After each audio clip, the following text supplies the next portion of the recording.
The chasm between what appears to be happening in the world and the truth of the bigger picture is inestimably wide. That's my opinion, at least, my reading of the geopolitical situation. Another useful metaphor or image might be that of a river made not of water but of information.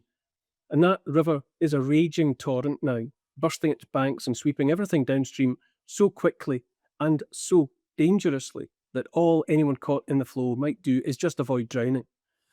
The chaos of the torrent means hardly a soul has a chance to pause, breathe, and look around at the landscape.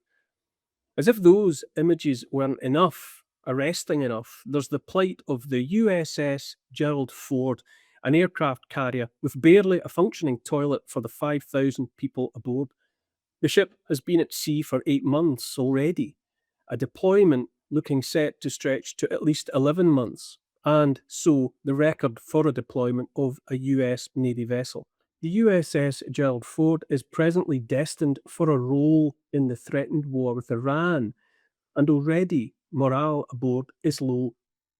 Metaphors and memes abound, but safe to say the war has not yet started, and already the US's finest are deep in the SHIT. A reasonable person does not know where to look next. At the moment, in addition to the floating block septic tank, there's a wide choice of distractions. The cost of living disaster, leaving most people no time to do anything but work and pay bills. Forever war in Ukraine, that imminent threat of war in Iran, raising the spectre of World War III. Genocide in Gaza, of course, ahead of President Trump's son-in-law and chums building Mar-a-Lago by the Med. A climate hoax making human life increasingly impossible here in the UK and across the West, and most recently the festival of clickbait and late-in-the-day moral outrage at what's apparently being revealed in the so-called Epstein files, whatever the hell they are. What all of it does, the torrent of things by which to be distracted, is widen that chasm between what we're given to look at today and what might actually be going on. But pause for breath, take a moment or two, and a glance or two at a history book might provide a struggling soul with a different perspective. I say all roads lead to the Middle East at the moment, if not always. The horror show there, a never-healing wound of the world, makes it all but impossible for a person to see that bigger, older picture. I'm not going to pretend for a moment that I can unravel the Gordian knot of a problem in the course of 10 minutes, but I think it's at least helpful to consider just one of many factors obscured into invisibility by all the chaos of recent strife and struggle. Some of the mostly overlooked information, overlooked by the masses, sounds innately boring. Do you know, for instance, that the Dead Sea is a vast and almost unimaginably valuable source of minerals? Stay with me.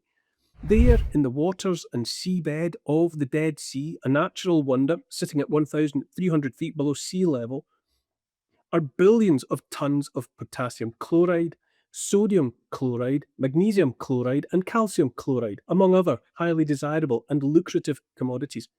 Estimates of overall value are always to be treated with caution, but look this stuff up and you will readily come across the figure of $5 trillion. $5 trillion. All of this in that territory, once billed as a land without people for a people without a land. Obviously, Palestine was never a land without people, and the case might well be made that that wealth belonged and belongs to the Palestinians. If the territory we have known as the Gaza Strip is of inestimable value as the location of a billionaire's smart city by the sea, once the inconvenient sitting tenants have been removed one way or another, then that is just one of the economic reasons for coveting such a landscape. Hello, I'm Bev Turner. Now, it can feel like the money in our bank accounts at the moment does not keep up with the cost of living, and maybe there's a solution. I'm here today with the CEO of TallyMoney, Cameron Parry. Cameron, what is TallyMoney? Well, Bev, with TallyMoney, you get a current account and a debit card, but instead of pounds, you use milligrams of gold as your everyday money. So why gold? Gold traditionally is a great store of value. It has, on average, gone up at over 11% per annum for the last 25 years against the pound. It's tripled in value in the last decade. And in the last 2 years alone, it's increased by 50% against the pound. Banks' savings products just can't compete with that level of growth. But this isn't just about gold. This is about a currency that you guys have created at TallyMoney. Explain it to me as though I'm an idiot. So, look, people need to be able to hold their earnings and build their savings in a money that retains its value and remains in their legal control and remains theirs to access, away from government control. Great. You had me at not exposed to government control. You should feel safe and happy with your money. You should have peace of mind the more money you see in your bank balance, and that's the type of thing we're trying to deliver and give people choice in the type of money they get to use every day. Brilliant. Thank you so much, Cameron. Thank you.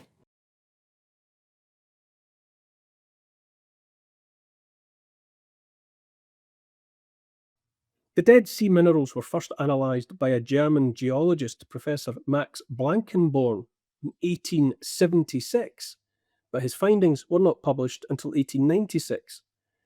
At the time, Palestine was still under Ottoman rule, and the Western powers, being Germany, Britain, France, and the United States of America, were careful not to give any hint to the Turks of what potential wealth lay in the Dead Sea because they wished to form their own cartel.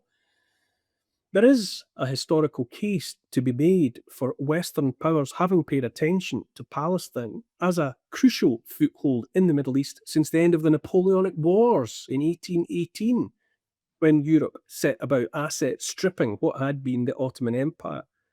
After World War I, Britain and France were much weakened as global powers, and the US rose to its ascendancy in their stead. But without labouring the point, without digging up any more geological data, it's surely interesting to wonder why information like this, a $5 trillion treasure hoard of minerals, for example, is unfamiliar to most. Perhaps it's because it's human nature to be more distracted by the horrors of wars and their attendant genocides than columns of numbers on the balance sheets of transnational corporations. Also unfamiliar to most in that tortured context of the history of the Middle East, of Palestine, of Israel, is what happened to one Count Fokker Bernadotte, sometime United Nations mediator in Palestine. Look him up on Wikipedia, and you might read the following. Fokker Bernadotte, Count of Visborg, was a Swedish nobleman and diplomat. In World War II, he negotiated the release of about 450 Danish Jews and 30,550 non-Jewish prisoners of many nations from the Nazi German Theresienstadt concentration camp. They were released on the 14th of April, 1945. After the war, Bernadotte was unanimously chosen to be the United Nations Security Council mediator in the Arab-Israeli conflict of 1947 to 1948. He was assassinated in Jerusalem in 1948 by the paramilitary Zionist group Lehi. Bernadotte had had the temerity to suggest that the Arabs of Palestine, those inconvenient people in that land described as a land without a people, should, in the peace settlement he was advocating on behalf of the United Nations, retain the Negev desert, wherein lay and lie the bulk of all that Dead Sea mineral wealth. Who knows and talks now about Count Fokker Bernadotte or $5 trillion submerged in the Dead Sea?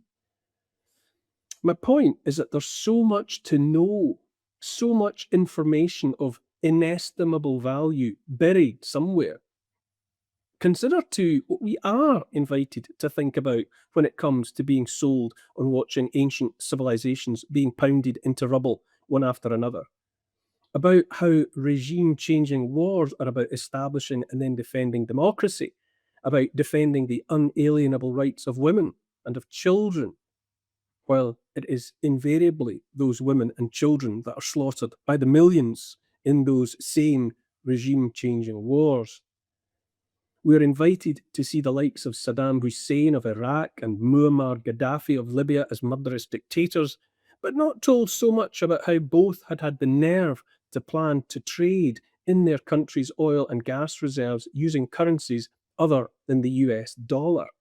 Countries proposing to trade oil and gas in anything but the US dollar often end up, one way or another, pounded into rubble, or at least submission. When it comes to that looming war in Iran, it's similarly noteworthy how quickly we forget how often we are told Iran is 1 week away from developing nuclear weapons, Steve Witkoff being only the latest. As an archaeologist, I keep expecting to read about some ancient stone being uncovered in the desert from some lost civilization, bearing a statement from 5,000 years ago about Iran being a week away from developing nuclear weapons.